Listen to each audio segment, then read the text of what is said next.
across the city, carrying the huge amounts of water that it took for the temple sacrifices. Staircase stretched from here all the way down to the street level below. Today, both of these structures are gone, and the street level is 42 feet higher today than it was in Bible days. Today, buildings have been built, blocking off all of where this northwestern part of the wall once stood.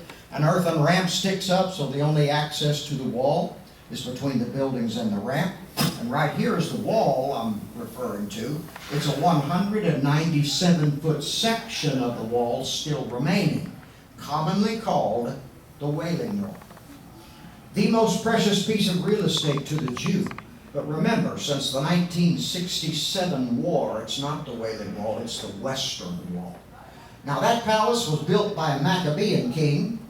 It was their royal palace, but it paled in comparison to Herod's palace. He was a great architect. He had a stone placed in the corner of the Temple Mount that is still there today.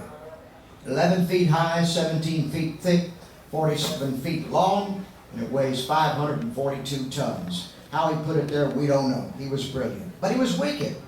He's the king who had the babies killed in Bethlehem, trying to kill the baby Jesus. He had 10 of his wives killed.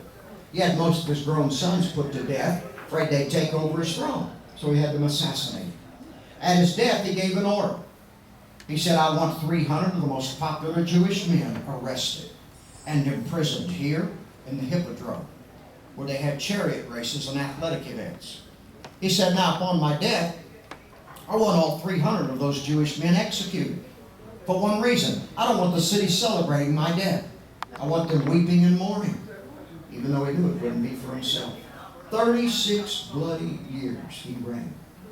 Jesus was outside of the city in the Garden of Gethsemane and the Mount of Olives. He made his way into the city with his disciples through the upper part of the city to the upper room, where there they celebrated